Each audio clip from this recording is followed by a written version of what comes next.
आत्मविश्वास बैच की class number 8 में आपका फिर से स्वागत है। और आज की अपने इस क्लास में हम देखने जा रहे हैं क्या समय और दूरी का एक चैप्टर। और इस चैप्टर का हम आज बेसिक सीखने वाले हैं। उसके बाद क्लास नंबर पहले आज फर्स्ट होगी, उसके बाद क्लास 2 में हम देखेंगे कि समय, दूरी और ट्रेंड्स के जो भी यूपीएसआई में आए हुए क्वेश्चन हैं उनके क्वेश्चंस को हम देखेंगे। तो आज की जो क्लास होने वाली है हमारी क्लास 8, ये समय और दूरी की तो पहली क्लास है, और जो हमारी सीरीज चल रही है आत्मविश्वास बैच जो चल रहा है उसकी 8वीं क्लास है। तो बिना देरी करते हुए अपनी क्लास की शुरुआत करते हैं। हमें पढ़ना है समय, चाल और दूरी के बारे में। क्या होती है समय, चाल और दूरी, आइए देखते हैं हम। दोस्तों आपने बचपन में पढ़ा होगा एक फॉर्मूला कि समय बराबर होता है दूरी बटे चाल। समय बराबर होता है क्या? दूरी बटे चाल। बचपन में आपने बहुत बार पढ़ा है ये कि समय बराबर दूरी बटे चाल। या यदि मैं यहीं से देखूं, अभी तिरछी गुणा यदि कर दें हम, तो दूरी बराबर होगा यहाँ से चाल गुणा समय। दूरी बराबर चाल गुणा समय। या यदि हम इसे अभी और देखें यहीं से ही, यदि मैं अब की बार यहाँ से चाल निकालने लग जाऊं तो चाल बराबर होगा दूरी बटे समय। ये फॉर्मूले हमने बचपन में छोटे छोटे क्लासों में हमने ये पढ़े थे, और इन्हीं का आज यहाँ पर यूज है। क्या? समय, चाल और दूरी में। कैसे करेंगे सवाल हम, आइए देखते हैं। अब सबसे पहले हमको ये पता होना चाहिए क्या कि जो चाल हम निकाल रहे हैं वो एक दूरी होनी चाहिए हमारे पास और एक समय, यानी दूरी को समय से जैसे ही भाग करेंगे चाल आएगी। अब चाल दोस्तों क्या कैसे कैसे होती है ये देखेंगे हम। चाल एक तो हमने पढ़ा है किलोमीटर प्रति घंटे में भी होती है, और एक चाल हमने ये भी पढ़ी है कि मीटर प्रति सेकंड में भी होती है। ये किलोमीटर प्रति घंटा और मीटर प्रति सेकंड क्या है भाई, इन्हें भी हम बड़े आराम से यहाँ पर सीखने की कोशिश करेंगे। तो सबसे पहले हम देखेंगे कि 1 किलोमीटर में जो होते हैं वो 1000 मीटर होते हैं दोस्तों।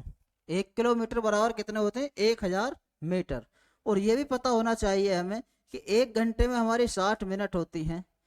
1 घंटा बराबर होता है किसके? 60 मिनट के। और एक बात और पता होना चाहिए हमें कि 1 मिनट में जो होती हैं वो 60 सेकेंड्स होती हैं, यानी 1 मिनट इक्वल्स टू 60 सेकेंड्स। ये हमें पता होना चाहिए। ये बहुत बेसिक सी बात है दोस्तों। बिल्कुल जीरो से लेकर चलेंगे इस चैप्टर को हम, और बिल्कुल कहाँ तक लेकर जाएंगे? एग्जाम में आए हुए क्वेश्चंस तक लेकर जाएंगे इसे हम। तो यदि आप देख पा रहे हैं, अब हमने देखा कि यदि दूरी हमारी किलोमीटर में है और समय हमारा घंटे में है, दूरी हमारी किलोमीटर में है और समय हमारा किस में है? घंटे में। तो एक बात आपको याद रखनी है, अब जो चाल मिलने वाली है दोस्तों हमें, चाल होती थी क्या? यहाँ पर आप देख पा रहे हैं कि चाल बराबर था दूरी बटे समय। अब चाल हमारे यहाँ से क्या मिलने वाली है? चाल जो होगी, दूरी क्या है? किलोमीटर, और समय क्या है? बटे घंटा यानी आवर। तो चाल जो होगी वो किलोमीटर पर आवर में हमें मिलने वाली है। एक पॉइंट आपको यहाँ से ये याद रखना है। दूसरा पॉइंट, दूरी अगर, दूसरा पॉइंट क्या है? दूसरा पॉइंट ये है दोस्तों, यदि दूरी हमारी मीटर में है, किस में? मीटर में, और समय हमारा सेकंड में है। समय हमारा किस में है? सेकंड में। तो अब की बार जो चाल मिलने वाली है, चाल होती है दूरी बटे समय, दूरी मीटर में है बटे सेकंड में समय है। तो हमें अब की बार चाल मिलने वाली है मीटर प्रति सेकंड। तो आपको एक बात जरूर याद रखनी है अब भी, क्या कि यदि हमारी दूरी किलोमीटर में है और समय घंटे में है तो चाल हमारी किलोमीटर प्रति घंटे में आएगी। और यदि दूरी हमारी किस में है? मीटर में, तो समय सेकंड में होना जरूरी है। क्यों? क्योंकि चाल हमारी मीटर प्रति सेकंड में तभी बनेगी। और यदि कहीं पर समय घंटे में है तो दूरी हमारी किलोमीटर में होनी जरूरी है। क्यों? क्योंकि चाल जो मिलेगी हमें किलोमीटर प्रति घंटे में जब ही मिलेगी। अब हम थोड़ी सी ना चेंज करके देखते हैं भाई, किलोमीटर प्रति घंटा क्या है, मीटर प्रति सेकंड क्या है। इसका बेसिक सीखेंगे हम पहले थोड़ा सा। तो यहाँ पर देखते हैं हम क्या है ये वास्तव में। भाई 1 किलोमीटर में अभी पढ़ा था हमने कि 1000 मीटर होते हैं। कितने मीटर? 1000 मीटर। ठीक है दोस्तों। और क्या पढ़ा था? यदि 1 किलोमीटर में 1000 मीटर होते हैं, ये तो हमें पता है, ठीक है। और सबसे महत्वपूर्ण बात है कि किलोमीटर प्रति घंटा को हम मीटर प्रति सेकंड में कैसे बदलें, या मीटर प्रति सेकंड को हम किलोमीटर प्रति घंटा में कैसे बदलें। ये बहुत इंपॉर्टेंट होता है दोस्तों। इस चैप्टर्स में हम सीखेंगे कि किलोमीटर प्रति घंटे को मीटर प्रति सेकंड में कैसे बदलें, या मीटर प्रति सेकंड को किलोमीटर प्रति घंटे में कैसे बदलें। तो सबसे पहले हम देख रहे हैं यहाँ पर कि जो 1 किलोमीटर पर आवर है, इसे हम चेंज करने की कोशिश करेंगे। भाई 1 किलोमीटर में होता 1000 मीटर, अभी देखा हमने, अपोन 1 घंटे में होती है 60 मिनट, और मिनट को जब सेकंड में बनाऊंगा 1 मिनट में 60 सेकंड, तो ये हो गई अब सेकंड में। आप समझ गए होंगे कि 1 घंटे में 60 मिनट, फिर 1 मिनट में 60 सेकंड होती है, इसलिए मैंने 60 की गुणा और लगाई यहाँ पर। तो 1 किलोमीटर पर आवर बराबर हुआ हमारे किसके, ये 2 जीरो से हम 2 जीरो काटेंगे यहाँ पर, ये वाली। अब मिला हमें 10 मीटर बटे 6 गुणा 6 सेकंड, या 2 से 3 बार, 2 से 5 बार। तो ये मिलने वाला है यहाँ से कि 1 किलोमीटर पर आवर बराबर होता है 5 बटे 6 या 18 मीटर प्रति सेकंड के।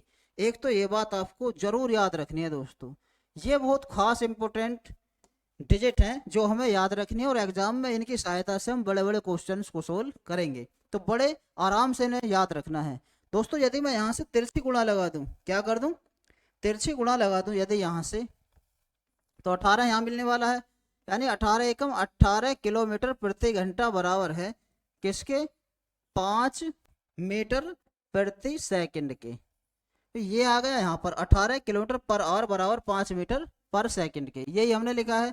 या 18/5 किलोमीटर पर आवर बराबर है 1 मीटर पर सेकंड के। ये दोनों क्या हैं भाई, इन्हें बड़े ध्यान से समझेंगे हम।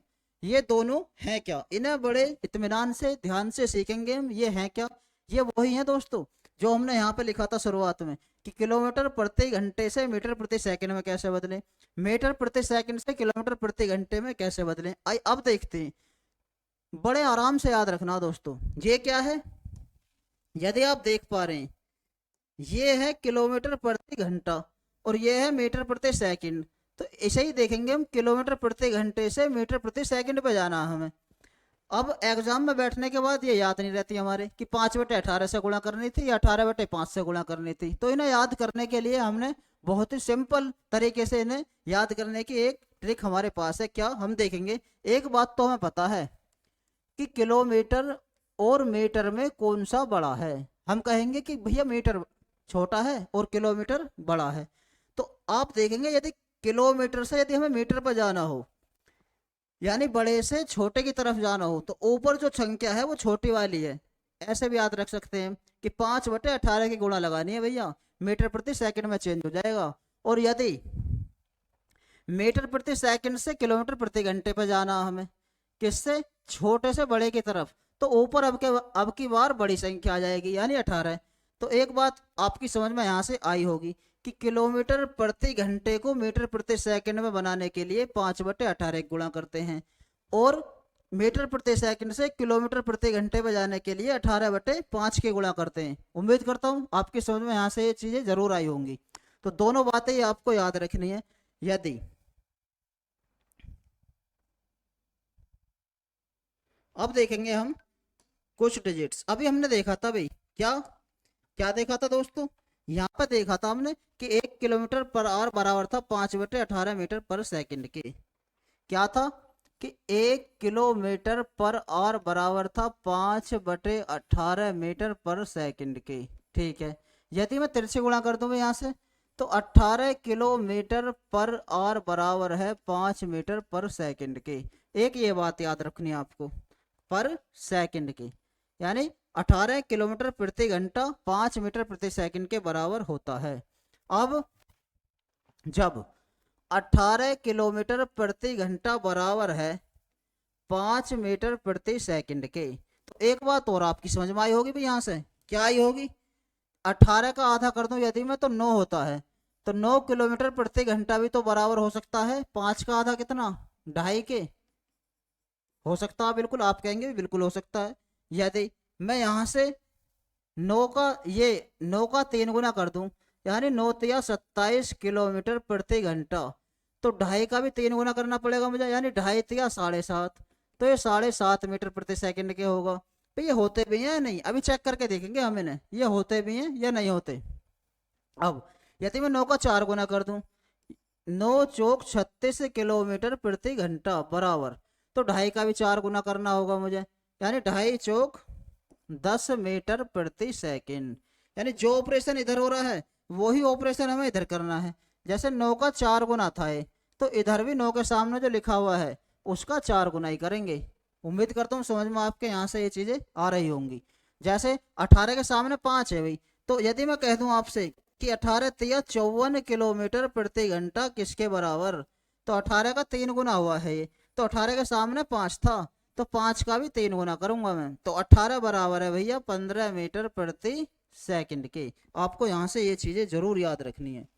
उम्मीद करता हूँ समझ गए होंगे आप ये चीजें कैसे चेंज हो रही हैं। आप एक निकाल के भी देख सकते हैं भाई, जैसे मैं कहूँ आपसे 90 किलोमीटर प्रति घंटा को बदलना मीटर प्रति सेकंड में, और हमें पता है किलोमीटर प्रति घंटे से मीटर प्रति सेकंड में बदलते थे, यानी बड़े से छोटे की तरफ जा रहे हैं, तो ऊपर छोटे वाली संख्या लिखेंगे कैसे, 90 गुणा 5/18 गुणा लगा देंगे, 18 से 5 बार और 5×5 = 25, तो 90 किलोमीटर प्रति घंटा जो बराबर होता है वो 25 मीटर प्रति सेकंड के बराबर यहाँ से होता है। उम्मीद करता हूँ ये चीजें आपकी समझ में यहाँ से जरूर आई होंगी।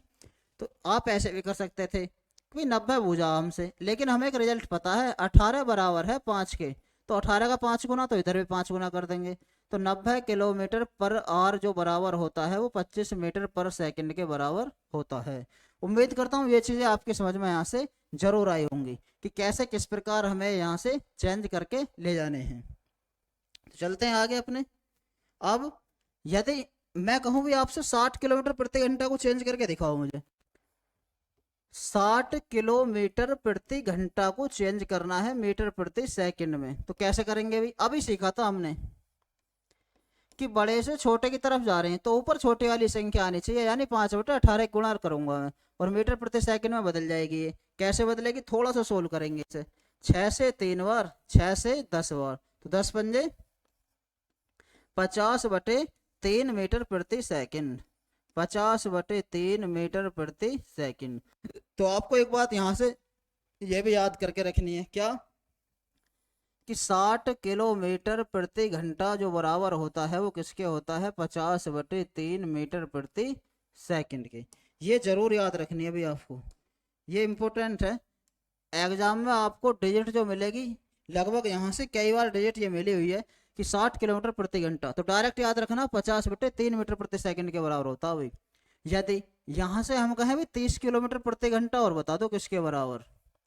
अब 30 ना तो 18 के टेबल में और ना ही 9 के टेबल में, ये जो हमने रिजल्ट पढ़े थे, तो अब हमें एक रामबाण इलाज हमारे पास है, क्या भाई, किलोमीटर प्रति घंटे से हम मीटर प्रति सेकंड पे जब भी जाएंगे तो 5/18 गुणा लगनी है, तो लगाओ 5/18 गुणा, यानी 23 गुणा 5/18, तो 6 से 3 बार, 6 से 5 बार, तो ये मिला हमें 25/3 मीटर प्रति सेकंड।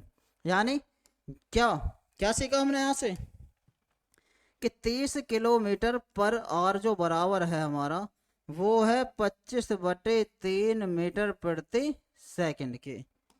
उम्मीद करता हूँ ये चीजें आपकी समझ में यहाँ से जरूर आई होंगी। तो दो चीजें आपको यहाँ से ये याद करके रखनी है भी जरूर, कि 60 किलोमीटर प्रति घंटा बराबर होता है 50/3 मीटर प्रति सेकंड के, और 30 किलोमीटर प्रति घंटा बराबर होता है 25/3 मीटर प्रति सेकंड के। तो चलते हैं आगे। ये फॉर्मूला आपने देख ही लिए हैं कि समय बराबर क्या होता है, चाल बराबर दूरी बटे समय, समय बराबर दूरी बटे चाल, और दूरी बराबर चाल गुणा समय। आपने देखा होगा भाई, क्या देखा होगा कि जो चाल थी हमारी, चाल बराबर थी दूरी बटे समय, और जो समय था भाई, समय बराबर था दूरी बटे चाल के, समय बराबर था दूरी बटे चाल के। आप इन दो बातों में एक चीज देख रहे होंगे, यहाँ से क्या देख रहे होंगे भाई, यदि दूरी हमारी एक ही कांस्टेंट है, तो देखो एक बार चाल इधर है तो समय नीचे है, समय इधर है तो चाल नीचे है। हम ये भी कह सकते हैं कि चाल और समय एक दूसरे के अपोजिट हैं, तो ये भी याद रखनी है आपको बातें। यदि दूरी हमारी एक निश्चित है, एक निश्चित दूरी या कांस्टेंट है, एक निश्चित दूरी पर चाल और समय, चाल और समय एक दूसरे के विपरीत होते हैं, एक दूसरे के विपरीत होते हैं, एक दूसरे के विपरीत होते हैं। ये बात आपको जरूर याद रखनी है। अभी चाल और समय एक दूसरे के विपरीत होते हैं। कैसे? यदि मैं आपसे कहूं एग्जाम्पल के तौर पर, क्या कहूं भाई, दो गाड़ियों की चाल का अनुपात दे रखा मुझे, 4:5 दे रखा, और समय का रेशो हमसे पूछ ले, तो हमें पता चाल और समय एक दूसरे के विपरीत होते हैं, तो मैं कहूंगा 5:4 होगा। और दूरी मुझे, दूरी कांस्टेंट आनी चाहिए। अभी अभी पढ़ा हमने, दूरी बराबर चाल गुणा समय होता है।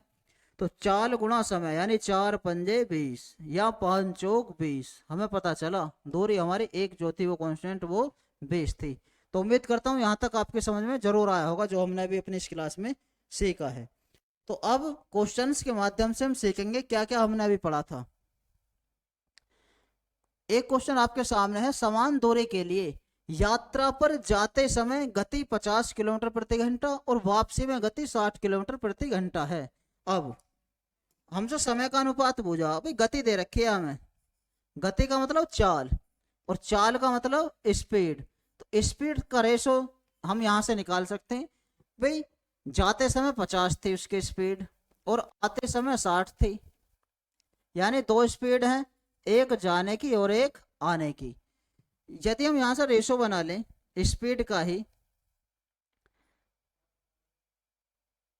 रेशो मत बनाओ, 50-60 है। अब हम यहाँ से टाइम का रेशो बना सकते हैं। भाई अभी पढ़ा था हमने, अभी सीखा था, अभी हमने क्या सीखा था दोस्तों, कि जब एक निश्चित दूरी हो तो चाल और समय एक दूसरे के विपरीत होते हैं। अब चाल दे रखी है, समय हमसे बुझा भाई, तो चाल और समय एक दूसरे के विपरीत, यानी समय का जो रेशो होने वाला है वो 60:50, 0 से 0 खत्म। तो जो समय का रेशो है दोस्तों वो 6:5 हमारा यहाँ से करेक्ट होगा।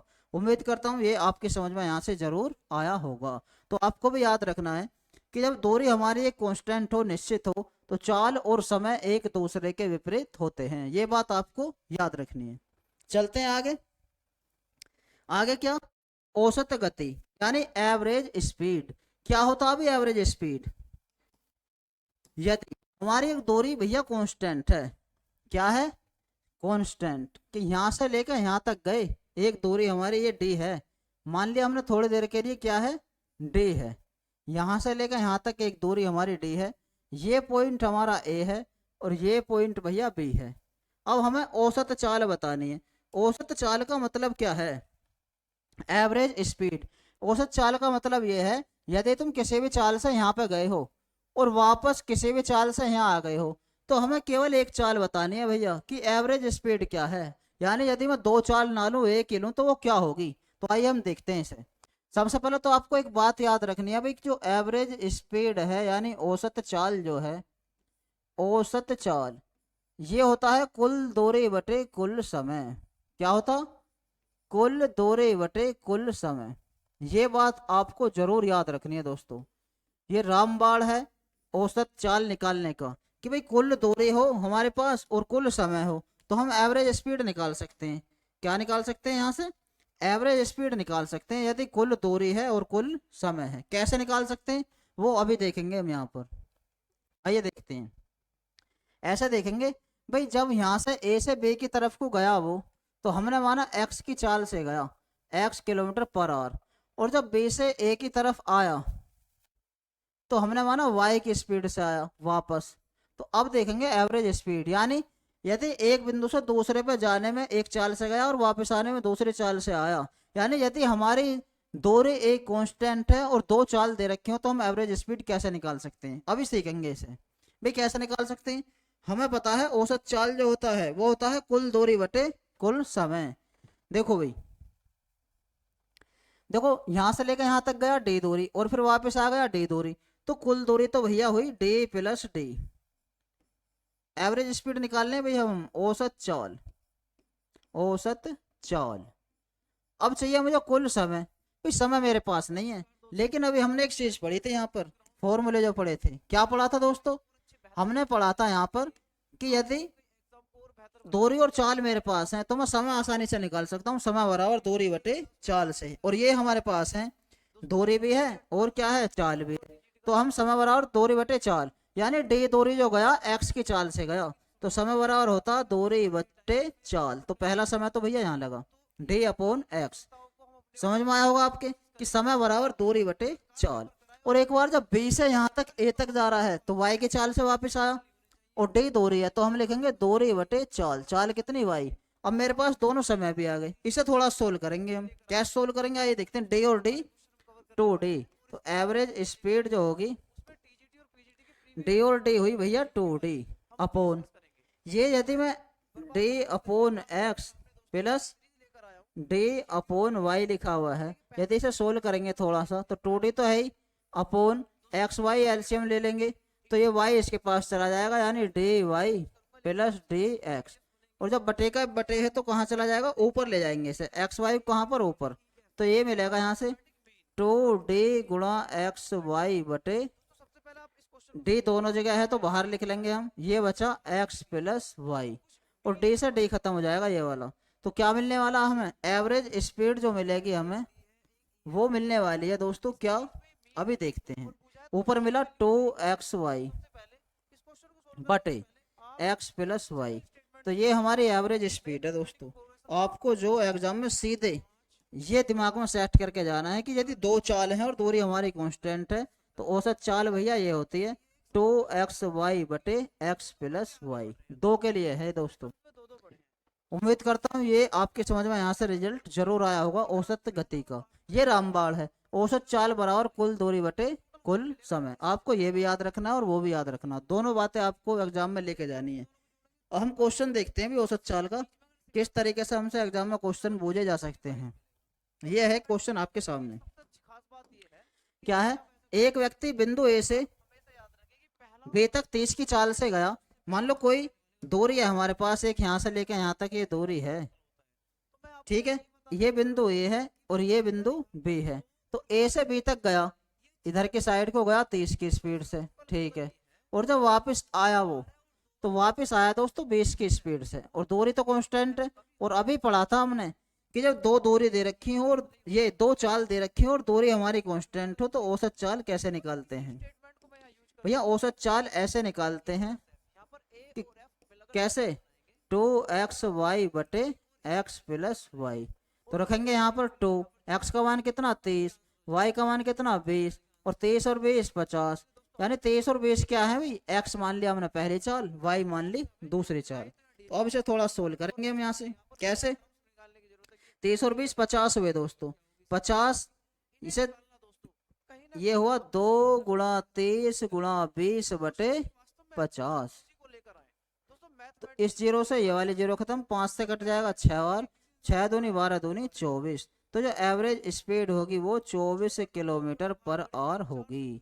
तो उम्मीद करता हूँ ये आपकी समझ में यहाँ से जरूर आया होगा कि जब दूरी हमारी कांस्टेंट हो और चाल दो दे रखी हो जाने की और आने की, तो हम किस तरीके से औसत चाल निकाल सकते हैं 2xy बटे एक्स प्लस वाई से। तो उम्मीद करता हूँ ये चीजें आपकी समझ में यहाँ से जरूर आई होंगी। तो चलते हैं अपने नेक्स्ट, क्या है भी सापेक्ष गति। इसका मतलब क्या है, सापेक्ष गति यानी रिजल्टेंट स्पीड। ये क्या है भाई, ये बहुत खास है इन चैप्टर्स के लिए, चाहे वो ट्रेन्स का चैप्टर हो, चाहे नावधारा का चैप्टर हो, चाहे समय और दूरी का चैप्टर हो। क्या है आइए देखते हैं। ये है एक दूरी हमारे पास, क्या है, ये एक दूरी है हमारे पास। अब मैं कहूं ये बिंदु ए है और ये बिंदु मेरा क्या है, बी है। भाई मैं यहां से इधर की साइड चला x किलोमीटर पर आवर की चाल से, और एक इधर से आ रहा है दूसरा y किलोमीटर पर आवर से। दो है ये ए और बी। ए तो गया इधर से, कोई व्यक्ति है कोई कुछ मान लो आप, x की चाल से इधर को है, y की चाल से इधर को है, यानी जब वो विपरीत दिशा में चले, जब विपरीत दिशा में चलें, जब विपरीत दिशा में चलें स्पीड कैसी हो जाएगी, यानी सापेक्ष चाल जो है वो क्या होगी, तो हम कहेंगे भैया सापेक्ष चाल जो होगी वो जुड़ जाएगी। अभी जुड़ेगी क्यों, ये क्या मामला है जुड़ जाएगी, इसलिए जुड़ेगी।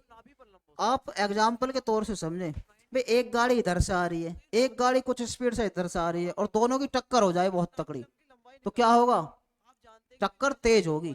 क्यों होगी, क्योंकि दोनों की स्पीड है जुड़ गई वहां पर आने के बाद। तो इसलिए जब एक दूसरे की तरफ चले हम चालों को जोड़ देते हैं, तो सापेक्ष चाल जो होगी x प्लस वाई किलोमीटर प्रति घंटा होगी। अब दूसरी बात, ये तो हुई पहली कहानी। दूसरी क्या है, दूसरी दिशा में चलें, जब एक ही दिशा में चलें, यानी दो गाड़ी एक ही दिशा में चलें भाई, एक ही दिशा में कैसे, एक ही दिशा में चलें, ऐसे एक ही दिशा में ऐसे चलेंगे भैया।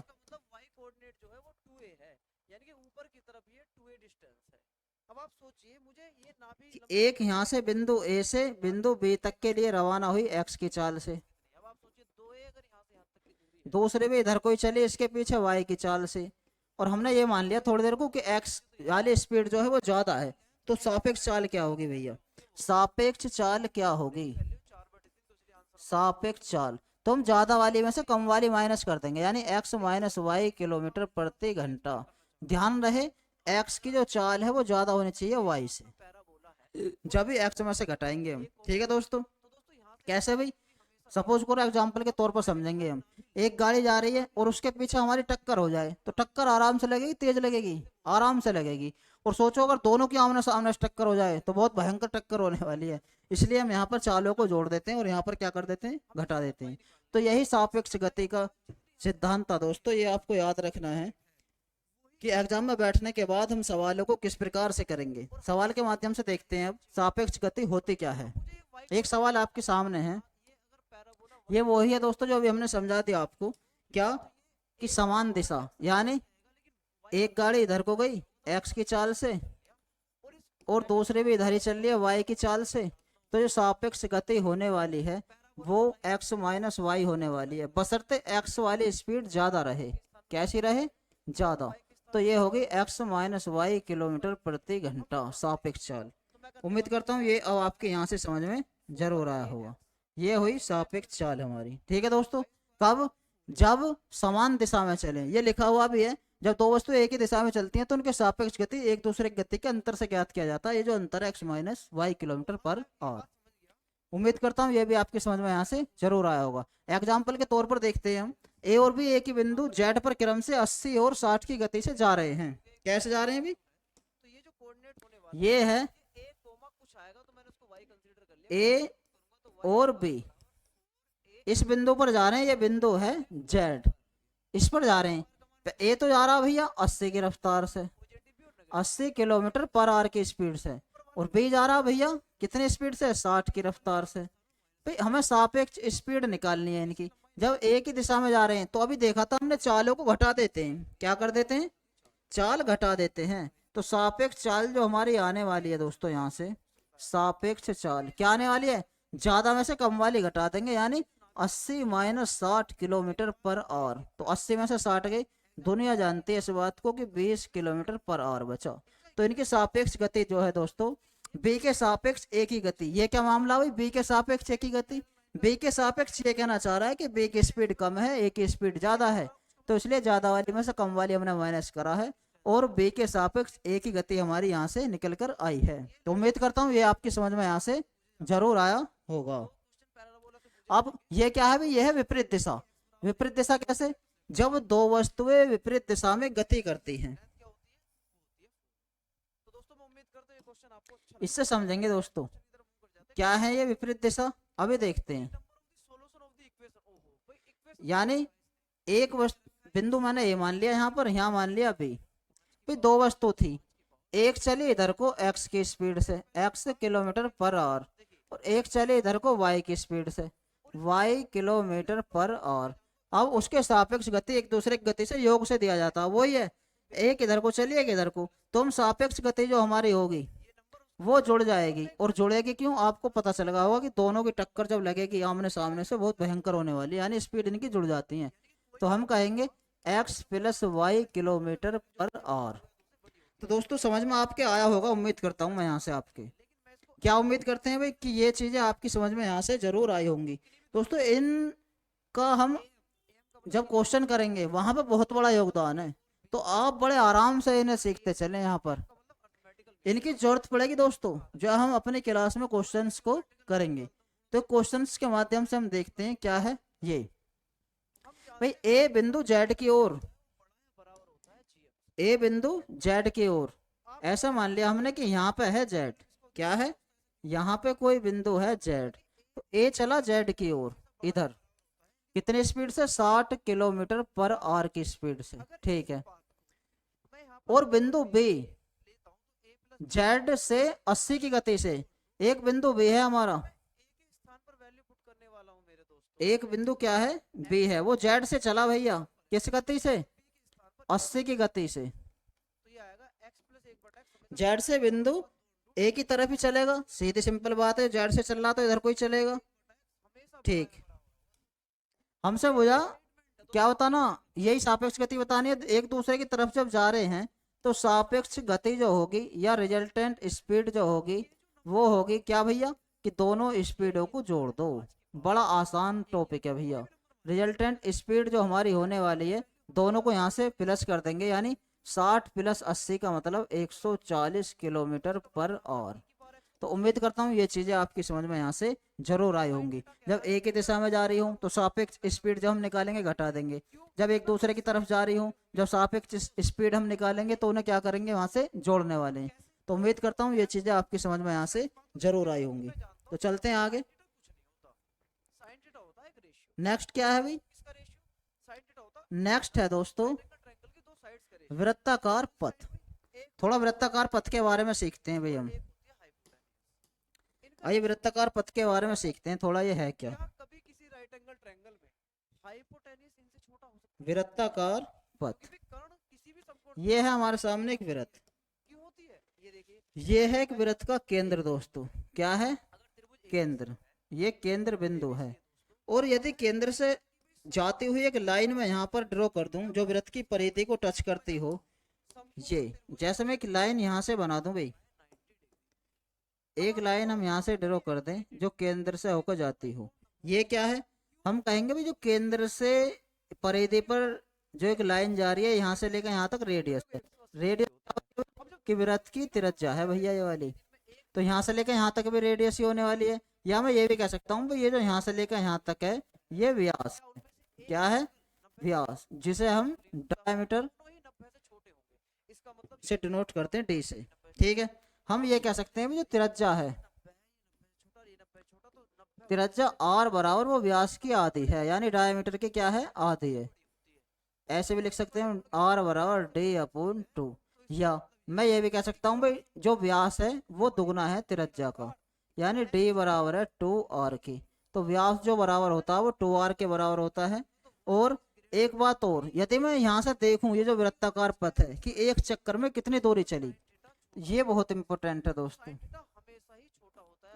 एक चक्कर में चली दूरी, एक चक्कर में चली गई दूरी होती है अभी इसकी वृत्त की परिधि, क्या होती है वृत्त की परिधि। और ये क्या होती है वृत्त की परिधि, ये होती है 2 पाई और ये क्या होती है सरकमफेरेंस। एक चक्कर में चली गई दूरी जो होती है हमारे यहाँ से क्या होती है 2 पाई और, ये आपको यहाँ से याद करके रखना है।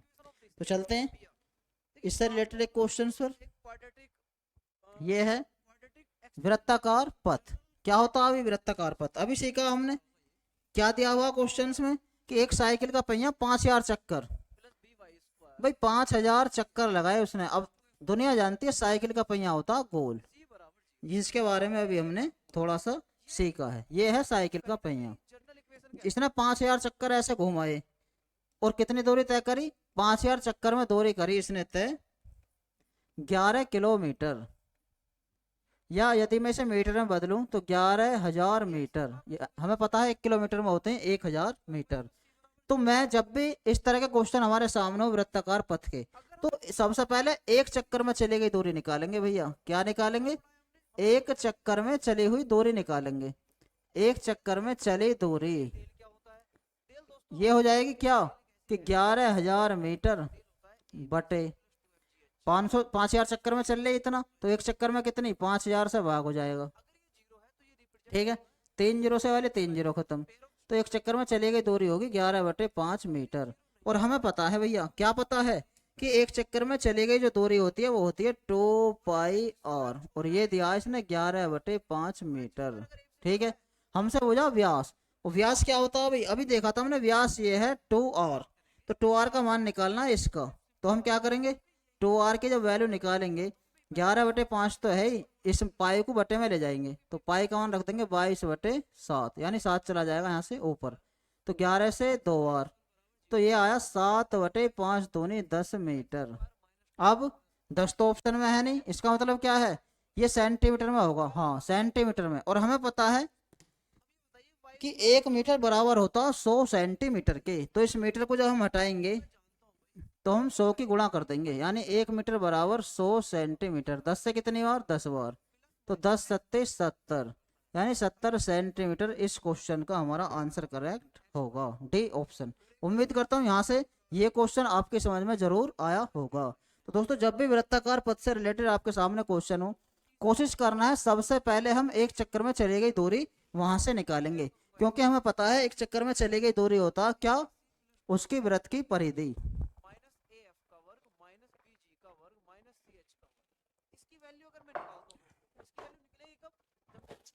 आगे देखते हैं हम, अब थोड़ा सा रेलगाड़ी के बारे में पढ़ेंगे दोस्तों।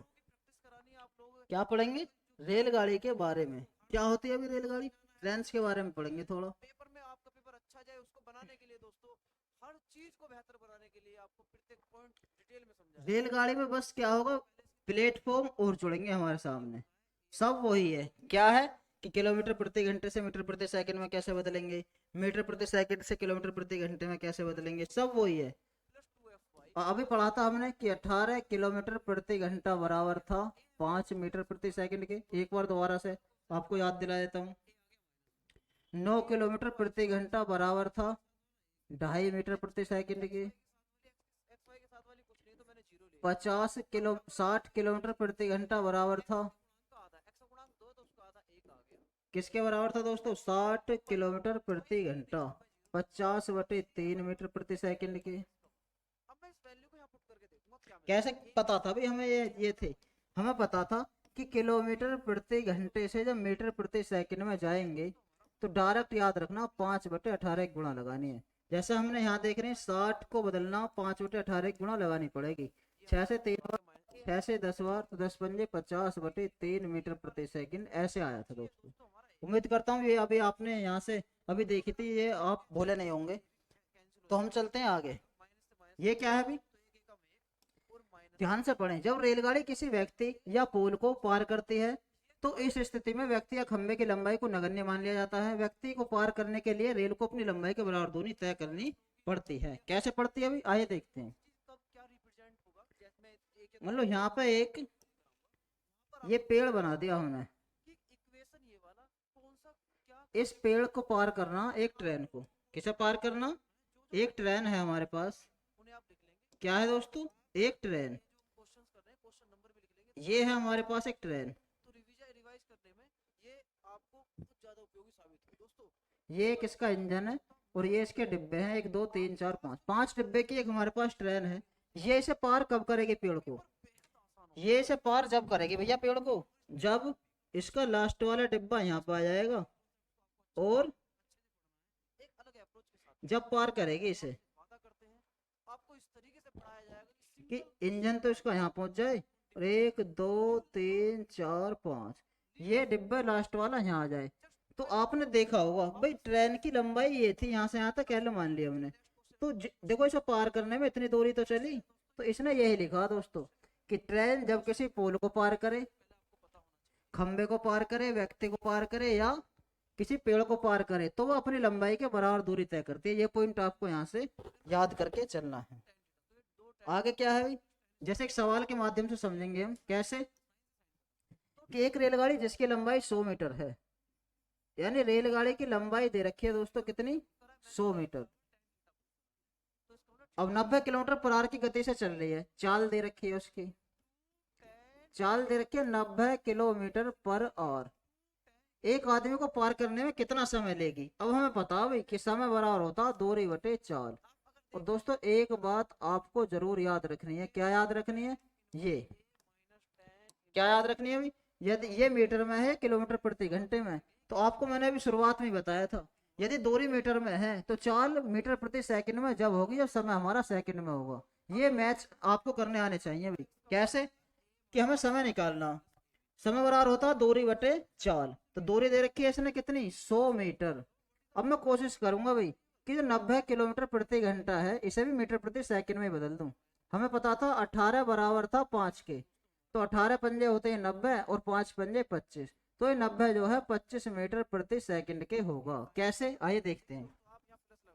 भाई 90 को जब मैं मीटर प्रति सेकंड में चेंज करूंगा तो 5 बटे 18 गुणा करूंगा, तो 18 पंजे 90 और 5 पंजे 25।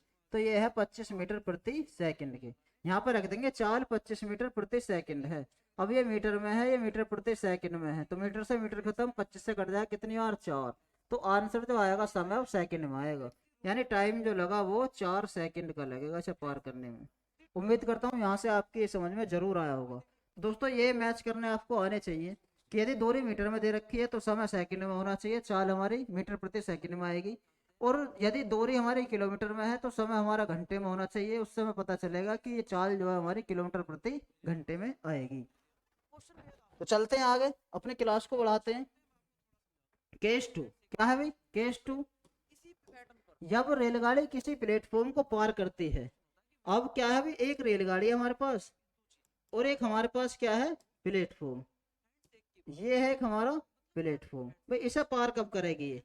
इसे ये पार जब करेगी, कब? जब मान लो एक पार्टी में रेलगाड़ी यहाँ पहुंच जाएगी। ये थी हमारे पास एक ट्रेन। हाथ मिलाया, जैसे मैं क्या थी दोस्तों? एक रेलगाड़ी। बाकी 9 व्यक्ति साथ मिलाता हूँ तो मैं 9 के 9 व्यक्ति साथ ये प्लेटफॉर्म था। प्लेटफॉर्म हो सकता है, सुरंग हो सकती है, या दूसरी ट्रेन भी हो सकती है। और ये थी हमारी रेलगाड़ी। ये रेलगाड़ी ने पार कब करा? अब आप यदि देख पा रहे हैं यहाँ से, भाई रेलगाड़ी से पार कब करेगी? एक तो प्लेटफॉर्म के बराबर दूरी तय करेगी और खुद की बराबर दूरी। यानी एक बात पता चला हमें, क्या? कि जो प्लेटफॉर्म की लंबाई है वो, और प्लस खुद की जो रेलगाड़ी की लंबाई है वो, दोनों को यदि हम जोड़ देंगे तो कुल दूरी हमें पता यहाँ से चल जाएगी। और हमें क्या करना है दोस्तों? जोड़ना ही जोड़ना है। जब रेलगाड़ी किसी प्लेटफॉर्म को पार करे, किसी पुल को पार करे, या अपनी लंबाई के बराबर दूसरी रेलगाड़ी को पार करे, या अपनी लंबाई के बराबर दूरी ना हो उसे भी पार करे, तो क्या करना है हमें? ये दोनों की दूरी जोड़नी है, जब जाके हमें दूरी मिलेगी। ठीक है दोस्तों, 11 पंजे 55। अगर क्वेश्चन के माध्यम से देखेंगे हम कि एक रेलगाड़ी जिसकी लंबाई 100 मीटर है। मैं 12 ले रहा हूँ भाई। रेलगाड़ी की लंबाई दे रखी है दोस्तों 100 मीटर। रेलगाड़ी की लंबाई दी हुई है इसने हमें कितनी? 100 मीटर। 90 किलोमीटर पर आवर की गति से यात्रा करती है। 150 मीटर लंबाई वाले प्लेटफॉर्म, एक प्लेटफॉर्म की लंबाई दे दी दोस्तों इसने हमें। प्लेटफॉर्म की लंबाई कितनी है? प्लेटफॉर्म की लंबाई है 150 मीटर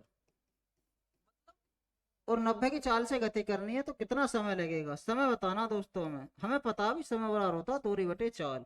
और अभी सीखा था हमने, क्या सीखा था? जब रेलगाड़ी किसी प्लेटफॉर्म को पार करे, रेलगाड़ी को पार करे या पुल को पार करे, ये दूरी जोड़नी है भैया। 100 और 150 होगी 250।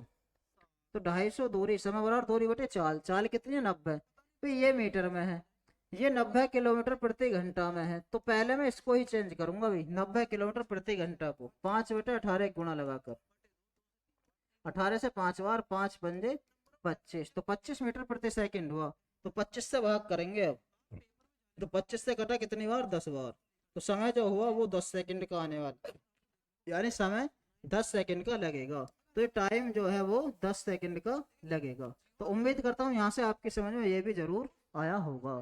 तो रेलगाड़ी जब किसी पेड़ को पार करे, पोल को पार करे, या किसी व्यक्ति को पार करे, तो खुद की लंबाई के बराबर दूरी तय करती है। और रेलगाड़ी जब किसी एक दूसरी रेलगाड़ी को पार करे, पुल को पार करे, या प्लेटफॉर्म को पार करे, तो दोनों की जो लंबाई है उन्हें जोड़ देंगे, जब जाके हमें पता चले कि कितनी दूरी वहां से तय करती है। तो नेक्स्ट केस पर चलते हैं अपने। क्या है? पहली रेलगाड़ी किसी दूसरी रेलगाड़ी को पार करे जो उसी दिशा में चल रही है, ऐसी स्थिति में पहली रेलगाड़ी द्वारा दूसरी रेल को पार करने में तय की गई दूरी दोनों ट्रेनों की लंबाई के योग के बराबर होगी। अभी पढ़ा था भाई हमने यही, ये कंडीशन पढ़ ली है हमने क्या, इतना काम करा है हमारी कि किसी दूरी पर चलने ये, और ऐसा मान लो थोड़ी देर के लिए अच्छे से पढ़ने के लिए अपना एक ट्रेन ये है और एक ट्रेन ये चल रही थी।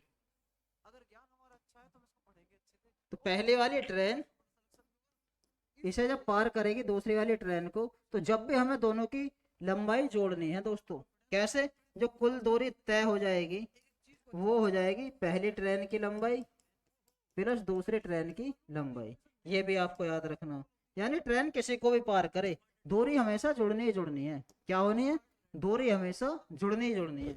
आगे चलते हैं, जैसे एक क्वेश्चन के माध्यम से देखेंगे इसे हम, कि एक रेलगाड़ी जिसकी लंबाई 100 मीटर है 90 किलोमीटर पर आर की गति से यात्रा कर रही है।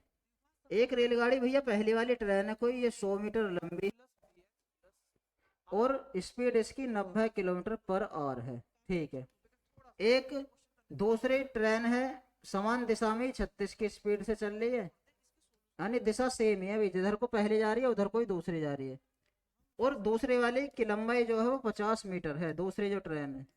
पार करने में कितना समय लगेगा। अब पहले तो आपको एक बात पता हो, जब दो ट्रेन एक ही दिशा में जा रही हैं तो सबसे पहले इनकी सापेक्ष स्पीड देखूंगा मैं, तो जो सापेक्ष चाल होगी जब एक ही दिशा में चल रही है वो घटेगी दोस्तों, यानी ज्यादा वाली में से कम वाली माइनस करेंगे। 90 में से 36, 10 में से 6 के 4, 8 में से 3 के 5, तो 54 किलोमीटर पर आवर है स्पीड हमारी सापेक्ष। अब समय बताना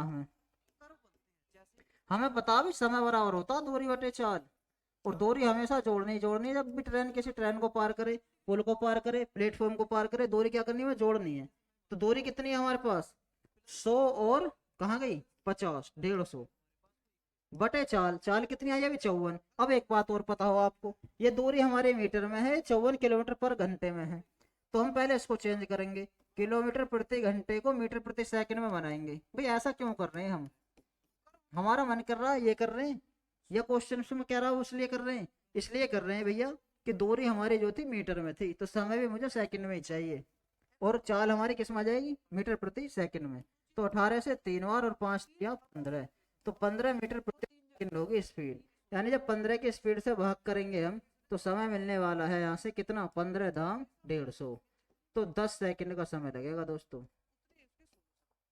तो इस वाली ट्रेन को पार करने में दूसरी वाली को पहली ट्रेन को दूसरी वाली को जो पार कर जाएगी वो 10 सेकंड में यहाँ से पार कर जाएगी। तो उम्मीद करता हूँ ये क्वेश्चन भी आपकी समझ में यहाँ से जरूर आया होगा। चलते हैं अपने नेक्स्ट केस की तरफ। ये भी वही है दोस्तों, पहली रेलगाड़ी किसी दूसरी रेलगाड़ी को पार जब विपरीत दिशा में चल रही हो, ये हमने पढ़ लिया कि जब विपरीत दिशा में चल रही हो तो सापेक्ष स्पीड इनकी x plus Y kilometre per hour होगी। कैसे, सपोज करो पहली ट्रेन की x है, दूसरी ट्रेन की रफ्तार y है, तो जो सापेक्ष चाल होगी वो x प्लस वाई किलोमीटर प्रति घंटा होगी, और दूरी हमेशा जुड़नी है, जब पहली ट्रेन की दूरी और दूसरी ट्रेन की दूरी। तो आगे चलते हैं बिना समय बर्बाद करते हुए। ये दो रेलगाड़ियां एक ही समय से बिंदु ए और बी से एक दूसरे की ओर चलती हैं और एक दूसरे को पार करने के बाद क्रम से बी तथा ए पर पहुंचने के लिए। ये बहुत खास इंपॉर्टेंट रिजल्ट है दोस्तों, बड़े इत्मीनान से देखें इसे, ये कितना खास इंपॉर्टेंट रिजल्ट है अभी पता चलेगा। बिंदु ए और बी से, भी बिंदु एक ये है, एक बिंदु बी ये है, यहां से चले, कैसे चले भाई, एक दूसरे को पार करने के बाद वे बी और ए पर पहुंचते हैं। सपोज करो यहां से एक ट्रेन चली इधर की तरफ, दूसरी ट्रेन यहां से चली एक इधर की तरफ, और दोनों का मिलन हुआ यहाँ पर, ये है मिलन पॉइंट इनका, मिलन हुआ। सपोज करो पहली वाली रेलगाड़ी की रफ्तार v1 किलोमीटर पर आवर थी और दूसरी वाली रेलगाड़ी की रफ्तार v2 किलोमीटर पर आवर थी, ठीक है। अब जब ये दोनों यहाँ पर मिले भैया एक जगह, तो हम कह रहे हैं कि भाई जो पहली वाली ट्रेन थी उसने यहाँ से यहाँ तक जाने में t1 समय लिया, कितना समय लिया, t1। जो दूसरी वाली ट्रेन थी उसने यहाँ से यहाँ तक जाने में t2 समय लिया भैया, कितना समय, t2। तो ये t1 और t2 जो समय है ये मिलने के बाद का समय है। तो इसके लिए एक बेहद खास इंपोर्टेंट रिजल्ट है दोस्तों मेरे भाई, इसे याद रखना जरूर, ये एग्जाम में पूछे जाते हैं क्वेश्चन। कि ये रिजल्ट है V1 बटे V2 बराबर अंडर रूट में T2 बटे T1। भाई ये क्या है V1 बटे V2 T1 बटे T2, ये क्या है भाई हमारे सामने, ये है, हम बताएंगे क्या है। V1 है पहली गाड़ी की चाल, पहली गाड़ी की चाल। V2 क्या है भाई, V2 है दूसरी गाड़ी की चाल, दूसरी गाड़ी की चाल। T1 क्या है भाई, T1 है मिलने के बाद, मिलने के बाद पहली गाड़ी द्वारा लिया समय, पहली गाड़ी द्वारा लिया समय। फिर T2 क्या है, T2 है मिलने के बाद दूसरी गाड़ी द्वारा लिया गया समय। भाई ये दूसरी गाड़ी द्वारा लिया गया समय है। आपको ये बातें यहाँ से जरूर याद रखनी है कि जब दो गाड़ी एक दूसरे की तरफ चल रही हूँ और किसी बिंदु पर उनका मिलन हो, तो मिलने के बाद का जो समय है, यदि मैं उसे अंडर रूट में लिख दूंगा T2 बटे T1 के रूप में, तो दोनों रेलगाड़ियों की चाल का रेशो में यहाँ से मिलने वाला है। तो उम्मीद करता हूँ ये केस भी आपकी समझ में यहाँ से जरूर आया होगा। दोनों ने मैथमेटिशियन ने x की वैल्यू एक क्वेश्चन के माध्यम से देखेंगे दोस्तों इसे, कि दो ट्रेन एक दिल्ली से मुंबई के लिए चली, ये भी बड़ी सिंपल है दोस्तों। दोनों का मैथ दिल्ली से चली किधर को, मुंबई की तरफ, दोनों ने इसको दूसरी मुंबई से दिल्ली की तरफ, एक तो चली इधर को, दूसरी चली मुंबई से दिल्ली की तरफ। उनके मिलने के बाद ये मिलन हुआ कहीं पर, गंतव्य पर ट्रेन क्रम से 9 घंटे और 16 घंटे बाद पहुंची। यानी जो पहली वाली थी उसने तो 9 घंटे लिए, तो 4 हमने यहाँ ले लिया, और जो दूसरी ट्रेन थी उसने 16 घंटे लिए। ठीक है, तो उनकी प्रति घंटा चाल का अनुपात अभी देखा था हमने भैया, अभी रिजल्ट पढ़ा था एक हमने, कि ये होता V1 बटे V2 बराबर अंडर रूट में T2 बटे T1। V1 क्या है, पहली गाड़ी की चाल, ये तो हमें निकालनी है चाल, अंडर रूट में T2 बटे T1। T2 कितना 16 बटे T1 कितना 9, 16 का वर्गमूल 4 और 9 का वर्गमूल 3। तो V1 का जो रेशो है V2 से वो 4:3 का है। उम्मीद करता हूँ यहाँ से आपकी ये समझ में जरूर यहाँ से आया होगा। तो ये एक बेहद खास इंपॉर्टेंट रिजल्ट है जो आपको एग्जाम में लेके जाना है, अपने माइंड में सेट करके। आगे चलते हैं भाई, और हम 3-4 क्वेश्चन देखेंगे भाई, जितना अभी तक हमने पढ़ा है ये क्या पढ़ा है। ठीक है, देखते हैं क्वेश्चन नंबर 1। एक चोर अपराह्न, अपराह्न का मतलब क्या भाई, ये क्या है अपराह्न, ये है दोपहर बाद, 2:30 बजे कार चुराकर 60 की रफ्तार से भागा। भाई चोर भागा 60 की रफ्तार से, जो चोर की स्पीड थी 60 किलोमीटर प्रति घंटे की स्पीड थी। चोरी का पता 3 बजे चला, भाई आधा घंटा हो गया चोरी हुए, आधा घंटा, तो चोर भाग रहा होगा आधे घंटे तक लगातार। यदि मैं देखूं 1 घंटे में 60 की रफ्तार थी उसकी, तो आधे घंटे में कितना चलेगा, हम कहेंगे भैया 30 किलोमीटर भाग गया होगा वो। यानी यदि चोर यहाँ से भागा तो चोर 30 किलोमीटर चल गया। और कार का मालिक दूसरे कार में 75 की रफ्तार से भागा उसके पीछे। भैया चोर तो भाग रहा है इधर को 60 की रफ्तार से, और मालिक भागे उसके पीछे 75 की रफ्तार से। कब भागे, जब दोनों के बीच 30 किलोमीटर का गैप था। ये 30 कहाँ से आया भाई, 2:30 बजे चोरी हुई, 3 बजे मालिक साहब भागे उसके पीछे, तो आधा घंटा भाग गए होंगे। 1 घंटे में चल रहे 60, तो आधे घंटे में 30, चोर भाग गए भैया 30।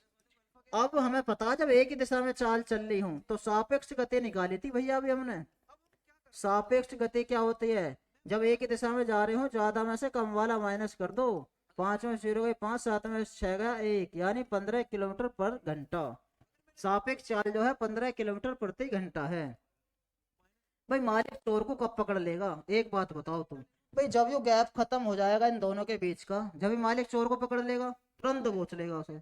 कैसे, कि ये 30 किलोमीटर का जो गैप है वो खत्म करना हमें, और हमें बताओ समय बराबर होता है दूरी बटे चाल, और चाल ये आई अभी हमारी 15, तो समय जो मिलने वाला है, दूरी हमारी किलोमीटर में है, समय ये चाल हमारी किलोमीटर प्रति घंटे में है और दूरी किलोमीटर में थी, तो समय भी घंटे में ही आने वाला 2 घंटे। इसका मतलब क्या है भाई, मालिक 2 घंटे बाद चोर को दबोच लेगा। मालिक भगा था 3 बजे, 3 के बाद 2 घंटे और लगे भगते भगते, यानी 5 बजकर, शाम के 5 बजे क्या करेगा मालिक, उसे दबोच लेगा। तो ऑप्शन नंबर सी इस क्वेश्चन का हमारा यहाँ से करेक्ट होने वाला है। तो उम्मीद करता हूँ ये क्वेश्चन आपकी समझ में यहाँ से जरूर आया होगा। तो चलते हैं अपने नेक्स्ट क्वेश्चन की तरफ। अर्थात आप ये क्या है नेक्स्ट क्वेश्चन, बहुत इंपॉर्टेंट क्वेश्चन है दोस्तों, एग्जाम में इस तरह के क्वेश्चन काफी बार देखने के लिए मिले हैं हमें और आगे भी मिलेंगे उम्मीद करते हैं। 3 किलोमीटर प्रति घंटे गति से चल रही, भाई 3 की रफ्तार से भागी, पिंटू 5 मिनट देरी से पहुंचता, भाई हमने माना उसका वास्तविक समय जो है वो एक्स है, थोड़ी देर के लिए मान लेते हैं, वास्तविक समय मान लिया हमने उसका एक्स, पर एक्स में ना पहुंचकर 5 मिनट देरी से पहुंचा, ये चाल ही समय ही तो है, और हमें पता दूरी बराबर चाल गुणा समय, तो ये दूरी आ रही है दोस्तों, और दूरी बराबर है क्यों कि यदि वह 4 की चाल से भागता तो 5 मिनट जल्दी पहुंच जाता, यानी पहले पहुंच जाता दोस्तों, ये दूरी है, और दूरी इसलिए हमने बराबर रखी है, क्यों रखी है हमें पता, दूरी बराबर चाल गुणा समय। यदि हम इसे थोड़ा सोल्व करेंगे यहाँ से, तो ये मिला 3x प्लस 15 बराबर 4x माइनस 20, या 4x में से 3x गए 1x बचा, 15 है इधर, फिर इधर आ गई प्लस का हो जाएगा, तो 20 30 35, तो x का मान आया भैया 35। x क्या है भैया, x है वास्तविक समय, कौन सा समय, वास्तविक समय, तो वास्तविक समय 35 था भैया, क्या था 35। घर से स्कूल की दूरी पूछिए, यदि 35 हम यहाँ पे कोई समय भी रख दो x का मान दूरी आने वाली है, कैसे भाई यहाँ रख रहे हैं हम 4 गुणा x माइनस 5 में, तो 4 तो है ही, x का मान 35 रखो, और 35 में से 5 गए 23 बचा, तो 4 गुणा 23, अब ये किस में था मिनट में, दूरी हमारी किलोमीटर में है, तो हम क्या करेंगे, ये किलोमीटर प्रति घंटे में थी, तो क्या करने वाले हैं भाई, इसे घंटे में बना देंगे भाई हम, तो 30 60 से भाग कर देंगे, 30 से कितनी बार 2 बार, और 2 से कितनी बार 2 बार, तो हम कहेंगे भैया दूरी जो है वो 2 किलोमीटर है, यानी बी ऑप्शन हमारे इस क्वेश्चन का यहाँ से करेक्ट होने वाला है। तो उम्मीद करता हूँ ये क्वेश्चन भी आपकी समझ में यहाँ से जरूर आया होगा। भाई अभी हमने एक रिजल्ट और पढ़ा था, क्या पढ़ा था कि चाल और समय एक दूसरे के विपरीत होते हैं। भाई चाल दे रखी है इसने हमें क्वेश्चन में, क्या क्या दे रखी है, 4 किलोमीटर प्रति घंटा, और पहली वाली थी 3 किलोमीटर प्रति घंटा और 4 किलोमीटर प्रति घंटा। भाई चाल से हम समय निकाल सकते हैं भी आसानी से, हमें पता समय और चाल एक दूसरे के विपरीत होते हैं, ठीक है दोस्तों। ठीक ना, समय एक बार यदि हमारा एक वास्तविक समय था, एक बार 5 मिनट पहले पहुंच रहा, एक बार 5 मिनट लेट पहुंच रहा है, तो जो समय का डिफरेंस है वो 10 का है, आप यहाँ पे देख पा रहे होंगे। भाई यहाँ हमारा समय का डिफरेंस कितने का है, यदि हम समय का डिफरेंस देखें तो ये है दोस्तों 1 का, तो 1 का मान दिया हुआ इसने हमें 10, तो 4 का मान निकाल देंगे आसानी से हम, 10 चौक 40, 3 का भी निकाल देंगे, 10 तिया 30, अब जहां मन करे वहां गुणा कर देंगे हम, क्या कर देंगे, हमें दूरी निकालनी है, और दूरी हमें पता है दोस्तों चाल गुणा समय होती है, यदि मैं इस वाले समय को लेऊंगा तो इस वाली चाल को लेना पड़ेगा, यानी 40 गुणा 3, और मिनट में था ये तो घंटे में बता दो, 7 से भाग करके इससे ये खत्म, 3 से 2 बार और 2 से 2 बार, दूरी आ जाएगी 2 किलोमीटर। तो एग्जाम में आपको ये चीजें लेकर जानी है दोस्तों, इससे आपको एग्जाम में क्वेश्चन करने हैं, ये बिल्कुल बेसिक मेथड था, मैंने दोनों बता दिए हैं, जो भी आपको अच्छा लगे, एग्जाम में क्वेश्चन गलत नहीं होना चाहिए बस। ये क्या है दोस्तों, विश्रामों को छोड़कर एक बस की गति 64, ये कहना चाह रहा है कि जब बस कहीं भी नहीं रुकती भी 64 किलोमीटर भाग रही है 1 घंटे में, जैसे ही वो रुकी स्टेशनों पे 48 रह गई स्पीड, यानी 1 घंटे में 48 ही चल रही है, तो कितनी हो गई भी यहाँ से कम, 14 में से 8 गई 6, 5 में से 4 गए 1, 16 कम हो गई, किस पर हुई 16 कम, तुलना हम 64 से कर रहे थे 64 पर, तो हम कहेंगे भैया 1/4 किलोमीटर पर आवर कम हो गई, या यदि मैं मिनट में बनाऊं इसे 4 से कटेगा कितनी बार 15 बार, तो हम ये भी कह सकते हैं यहाँ से कि 1 घंटे में वो 15 मिनट रुकती है भैया, यानी बी ऑप्शन हमारा इस क्वेश्चन का यहाँ से करेक्ट होने वाला है। तो उम्मीद करता हूँ ये क्वेश्चन भी आपके समझ में यहाँ से जरूर आया होगा। दोस्तों ये एक इम्पोर्टेंट सवाल है, एक रेलगाड़ी मेरठ से 4:30 बजे चलकर 5 बजे गाजियाबाद पहुंची, ऐसा मानो भी एक जो रेलगाड़ी पहले थी 4 बजे चली 5 बजे पहुंची, ऐसा मानो 1 घंटे काम करा इसने, समय कार्य आपने पढ़ा होगा। दूसरी रेलगाड़ी भी गाजियाबाद से 4 बजे चलकर 5:30 बजे पहुंची, इसने 1.5 घंटे काम करा, काम है कितना, हम एलसीएम लेते थे तो 1 से 3 बार, 3 से 1 बार, 1 दूनी 2, अब दोनों मिलकर करवाना है काम में, 3 काम को दोनों की क्षमता से करवाएंगे 5 की क्षमता से, तो ये यहाँ से इसे समय को हम 60 से गुणा करके मिनट में बना देंगे, 5 से कितनी बार 12 बार, और 12 तिया 36, तो 36 मिनट लगेंगे भैया, कब, दोनों के समय से, पहला भी 4 बजे चला दूसरा भी, तो हम कह सकते हैं यहाँ से कि 4:36 पर ये क्या हो जाएंगे दोनों रेलगाड़ियां एक दूसरे से मिल जाएंगी शाम के। यानी फर्स्ट ऑप्शन इस क्वेश्चन का हमारा यहाँ से करेक्ट होने वाला है। तो उम्मीद करता हूँ ये क्वेश्चन भी आपके समझ में यहाँ से जरूर आया होगा। ये और बेहद एक खास इंपॉर्टेंट सवाल है दोस्तों। क्या है? दो व्यक्ति एक रेलवे लाइन के साथ साथ एक ही दिशा में चल रहे हैं। 3 किलोमीटर प्रति घंटा और 6 किलोमीटर प्रति घंटा स्पीड है इनकी, जब एक ही दिशा में चल रहे हैं। फिर क्या कहा इसने? रेलगाड़ी एक उन्हें क्रमशः 9 सेकंड तथा 10 सेकंड में पार कर जाती है। जो समय है 9 सेकंड और 10 सेकंड का है। तो इस रेलगाड़ी की चाल कितनी है ये बताना भी हमें। दोस्तों समय दे रखा है इसने हमें कितना, 9 सेकंड और 10 सेकंड। तो हम यहाँ से चाल निकाल सकते हैं भी आसानी से। चाल हो जाएगी उल्टी इसकी 10 और 9। चाल में हमारा डिफरेंस कितने का है? 1 का, पर वास्तव में डिफरेंस 3 का है। तो हम कहेंगे 1 का मान 3 है भैया। तो 10 का मान कितना, 10 या 30 किलोमीटर पर आवर। और 9 का मान कितना, 9 या 27 किलोमीटर पर आवर। ये वो स्पीड है दोस्तों रिजल्टेंट वाली, यानी एक ही दिशा में चल रहे थे जब। तो ये 30 जो है 3 घटने के बाद आई होगी 30, तो वास्तव में 33 रही होगी। और ये 27 है, 6 घटने के बाद है। तो 27 में यदि मैं 6 जोड़ दूं वास्तव में 33 रही होगी। हमसे पूछा क्या है इस रेलगाड़ी की चाल, तो दोस्तों क्या कहेंगे हम, 33 किलोमीटर प्रति घंटा है। यानी बी ऑप्शन हमारा यहाँ से इस क्वेश्चन का करेक्ट है। तो दोस्तों आज की अपने इस क्लास में हमने ट्रेन का और समय और दूरी के चैप्टर का बेसिक सीखा है। और जो नेक्स्ट क्लास हमारी होने वाली है उसमें हम यूपीएसआई में आए हुए सभी क्वेश्चंस को देखेंगे। जो बहुत सिंपल क्वेश्चन हमसे यूपीएसआई के एग्जाम में पिछली बार पूछे गए थे, उन सभी क्वेश्चंस को हम आपके सामने लेकर आएंगे क्लास के माध्यम से। 1 या 2 क्लास के माध्यम से हम आपको समझाएंगे। तो दोस्तों कैसे लगी आज की हमारी क्लास कमेंट के माध्यम से जरूर बताएं। और हमारे इस क्लास को ज़्यादा से ज़्यादा लाइक करें, शेयर करें, और हमारे इस मधुसूदन क्लासेस के यूट्यूब चैनल को ज़्यादा से ज़्यादा सब्सक्राइब करें। मिलते हैं अपनी एक नई क्लास में, तब तक के लिए धन्यवाद।